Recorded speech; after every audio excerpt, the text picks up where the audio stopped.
Welcome to மைண்ட்பீட் channel. அனைவருக்கும் விஜயலட்சுமியின் அன்பான வணக்கம். அனைவரும் மைண்ட்பீட் சேனலுக்கு வரவேற்கிறேன். பார்த்திபன் கனவு தொடர்ந்து கேட்கலாம் நண்பர்களே. 3ஆம் பாகம் பகுதி 2 சந்திப்பு. மாமல்லபுரத்தில் கலை திருவிழா வழக்கம் போல் நடந்து கொண்டிருந்தது. இவ்வருடம் சக்கரவர்த்தி திருவிழாவுக்கு விஜயம் செய்யவில்லை. சில காலமாக சக்கரவர்த்தி ஏதோ துக்கத்தில் அடைந்திருப்பதாகவும் அதனால்தான் கலை விழாவுக்கு வரவில்லை என்றும் ஜனங்கள் பேசிக்கொண்டார்கள். வேறு சிலர் சக்கரவர்த்தி கொஞ்ச காலமாக பல்லவ நாட்டிலேயே இல்லை என்றும் அவருடைய குமாரன் இலங்கையிலிருந்து திரும்பிய பிறகு அவனிடம் ராஜ்ய பாரத்தை ஒப்புவித்துவிட்டு மாறுவேஷத்துடன் தேச யாத்திரை போயிருக்கிறார் என்றும் சொன்னார்கள். ஆனால் சக்கரவர்த்தியின் குமாரன் மகேந்திரனும் குமாரி குந்தவி தேவியும் இவ்வருடம் கலை விழாவுக்கு விஜயம் செய்திருந்தபடியால் மாமல்லபுர வாசிகள் சிறிதளவும் உற்சாகம் குன்றாமல் விழாவை சிறப்பாக நடத்தினார்கள். கலை விழாவின் காட்சிகளையும் கற்பாறைகளில் செதுக்கிய அற்புதமான சிற்பங்களையும் ஆங்காங்கு நடைபெற்று கொண்டிருந்த இசை விருந்து, நாட்டியம், கூத்து ஆகியவைகளையும் பார்த்து அனுபவித்துக் கொண்டு கப்பலில் இருந்து இறங்கிய நமது ரத்தின வியாபாரி குறுக்கும் நெடுக்குமாக போய்கொண்டிருந்தான். அவனுடைய முகத்தில் அபூர்வமான கிளர்ச்சி தோன்றியது. கண்களில் அளவில்லாத ஆர்வம் காணப்பட்டது. எவ்வளவுதான் பார்த்த பிறகும் கேட்ட பிறகும் கூட அவனுடைய இருதய தாகம் தணிந்ததாக தெரியவில்லை. பார்க்க பார்க்க, கேட்க கேட்க அந்த தாகம் அடங்காமல் பெருகிக் கொண்டிருந்ததென்று தோன்றியது. அந்த அதிசயமான சிற்ப காட்சிகளையும் உயிருள்ள ஓவியங்களையும் பார்க்கும் பொழுது ஊனையும் உள்ளத்தையும் உருக்கும் இசையமுதத்தை பருகும் போதும் அவன் அடைந்த அனுபவம் ஆனந்தமா அல்லது அசூயையா அல்லது இரண்டும் கலந்த உணர்ச்சியா? ரத்ன வியாபாரிக்கு பக்கத்தில் தலையிலும் தோளிலும் மூட்டைகளை சுமந்து கொண்டு ஒரு குள்ளன் போய்கொண்டிருந்தான். அவனுடன் ரத்தின வியாபாரி ஜாடை காட்டி பேசுவதை பார்த்தால் குள்ளனுக்கு காது செவிடு என்று ஊகிக்கலாம். அவன் செவிடு மட்டுமல்ல, ஊமையாக கூட இருக்கலாம் என்றும் தோன்றியது. தன்னுடைய நடவடிக்கைகளை பற்றி வேறு யாருக்கும் தெரியப்படுத்த முடியாமல் இருக்கும் பொருட்டே நமது ரத்ன வியாபாரி அத்தகைய ஆளை பொறுக்கி எடுத்திருக்க வேண்டும். ஆமாம், அந்த இளம் வர்த்தகனின் நடவடிக்கைகள் கவனித்து பார்ப்பவர்களின் உள்ளத்தில் சந்தேகத்தை உண்டு பண்ணுவதாக இருந்தன. அவன் ஆங்காங்கே சிற்ப காட்சியோ சித்திர காட்சியோ உள்ள இடங்களில் சிறிது நேரம் நிற்பான். சிற்பங்களையும் சித்திரங்களையும் பார்ப்பதோடு அல்லாமல் பக்கத்தில் நிற்கும் சிற்பிகளை கவனிப்பான். அவர்களில் யாராவது ஒருவன் தனித்து நிற்க நேர்ந்தால் அவனை நெருங்கி முதுகை தட்டி, உன்னிடம் ஒரு விஷயம் பேச வேண்டும், கொஞ்சம் ஒதுக்குப்புறமாக வருகிறாயா என்று கேட்பான். ரத்ன வியாபாரியின் கம்பீர தோற்றத்தையும் கலையான முகத்தையும் பார்த்து யாருக்கு தான் அவன் பேச்சை தட்ட மனம் வரும்? அவன் சொற்படியே கொஞ்சம் தனியான இடத்துக்கு அவர்கள் வருவார்கள். அவர்களிடம் அவ்வர்த்தகன் கடல்களுக்கு அப்பால் தான் வசிக்கும் தேசத்தை பற்றியும் அந்த தேசத்தின் வளத்தையும் செல்வத்தை பற்றியும் பிரமாதமாக வர்ணிப்பான்.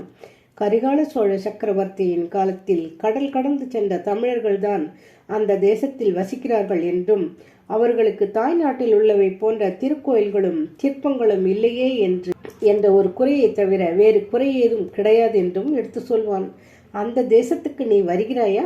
வந்தால் திரும்பி வரும்போது பெரும் செல்வனாக திரும்பி வரலாம். அந்த நாட்டில் தரித்திரம் என்பதே கிடையாது.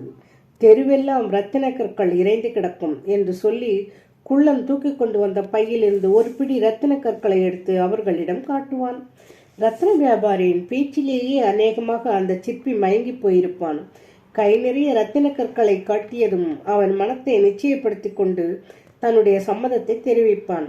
அப்படி சம்மதம் தெரிவிக்கும் ஒவ்வொருவரிடமும் பெரிய ரத்தினம் ஒன்றை பொறுக்கி கொடுத்து, அடுத்த அமாவாசை அன்றே புலிக்கொடி உயர்த்திய கப்பல் ஒன்று இந்த துறைமுகத்துக்கு வரும், அந்த கப்பலுக்கு வந்து இந்த ரத்தினத்தை காட்டினால் கப்பலில் ஏற்றிக்கொள்வார்கள் என்பான் நமது இளம் வர்த்தகன். கலை திருவிழா நடந்த 3 தினங்களிலும் ரத்ன வியாபாரி மேற்சொன்ன காரியத்திலேயே ஈடுபட்டிருந்தான். 3வது நாள் விஜயதசமி என்று அவன் வீதியோடு போய்கொண்டிருக்கையில் திடீரென்று எதிர்பாராத ஒரு காட்சியை கண்டான். எதிர்பாராததா அல்லது ஒருவேளை எதிர்பார்த்ததுதானா? நாம் அறியோம். ஆம், அவன் உள்ளத்தை கொள்ளை கொண்ட நங்கை முன்போலவே பல்லக்கில் சென்ற காட்சிதான். 3 வருஷத்துக்கு முன்பு பார்த்ததற்கு இப்போது அந்த பெண்ணின் முகத்தில் சிறிது மாறுதல் தோன்றியது. அன்றைக்கு அவளுடைய முகம் சூரியன் அஸ்தமித்த பிறகு நீலக்கடலில் உதயமாகும் பூரண சந்திரனைப் போல பசும்பொன் காந்தியுடன் பிரகாசித்தது. இன்றோ அதிகாலை நேரத்து மேற்கு திசையில் அஸ்தமிக்கும் சந்திரனைப் போல் வெளிரிய பொன்னிறமாயிருந்தது. அப்போது முகத்தில் குடிக்கொண்டிருந்த குதூகலத்துக்கு பதிலாக இப்போது சோர்வு காணப்பட்டது. விஷமம் நிறைந்திருந்த கண்களில் இப்போது துயரம் தோன்றியது.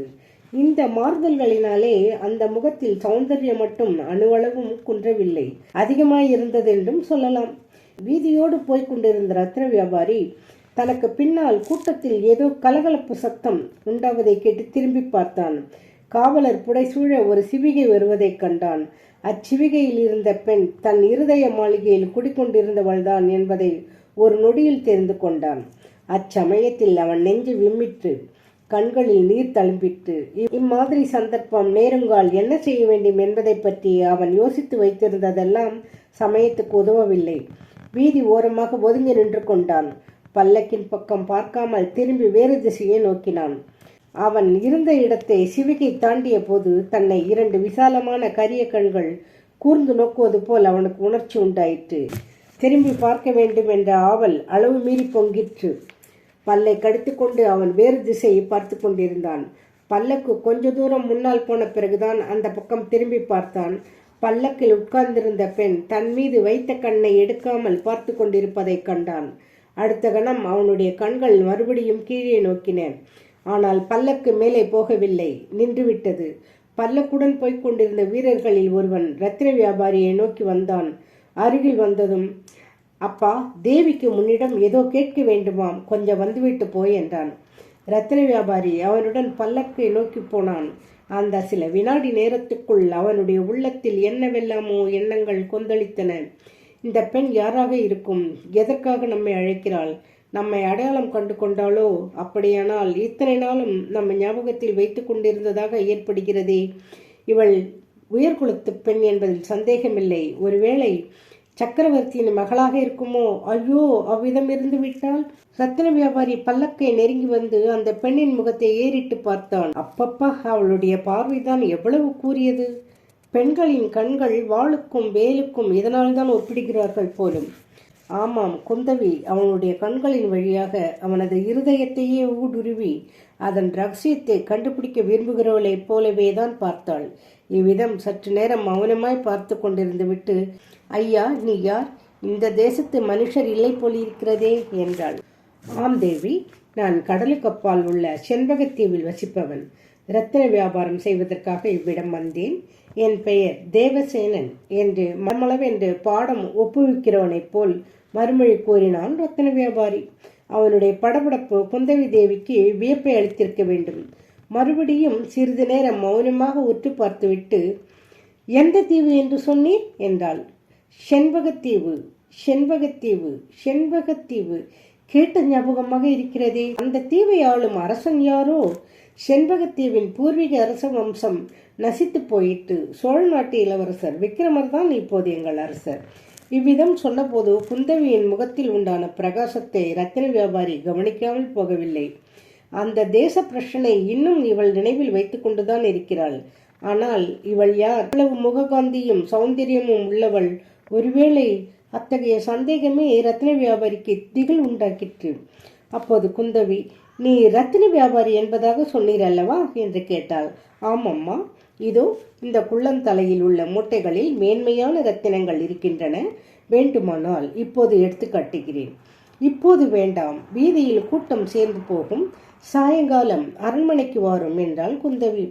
அரண்மனை, இந்த வார்த்தையை கேட்டதும் அந்த இளம் வர்த்தகனுடைய முகமானது அப்படி ஏன் சினுங்குகிறது? அந்த சினுக்கத்தை குந்தவி கவனித்தாலோ என்னவோ தெரியாது. எதையோ மறந்து போய் நினைத்து கொண்டவள் போல், ஆமாம், சாயங்காலம் கட்டாயம் அரண்மனைக்கு வரும். சக்கரவர்த்தியின் குமாரி குந்தவி தேவிக்கு ரத்தினம் என்றால் ரொம்பவும் ஆசை. கட்டாயம் உம்மிடம் வாங்கிக் கொள்வாள். ஒருவேளை இந்த மூட்டையில் உள்ள ரத்தினங்கள் அவ்வளவையும் வாங்கிக் கொண்டாலும் வாங்கிக் கொள்ளலாம் என்றாள். ரத்தின வியாபாரி பெருமூச்சு விட்டாள். மனதில் இருந்த பெரிய பாரம் ஏதோ ஒன்று நீங்கியவன் போல தோன்றினான்.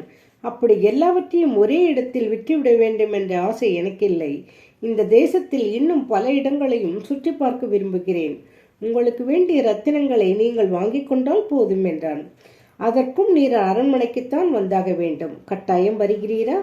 வருகிறேன். ஆனால் அரண்மனைக்குள் வந்து யார் என்று கேட்கட்டும். குந்தவி தேவியின் தோழி மாதவி என்று கேட்டால் என்னிடம் அழைத்து வருவார்கள். தடை ஒன்றும் இராதே. ஒரு தடையும் இராது. இருக்கட்டும், இப்படி நீ ரத்தின மூட்டைகளை பகிரங்கமாக எடுத்துக்கொண்டு சுத்துகிறீரே, திருடர் பயம் இல்லையா உமக்கு? நன்றாக கேட்டீர்கள். நரசிம்ம பல்லவ சக்கரவர்த்தியின் ஆட்சியில் திருட்டு பயமும் உண்டா என்றான் ரத்தின வியாபாரி. குந்தவி புன்னகையுடன், அப்படியா?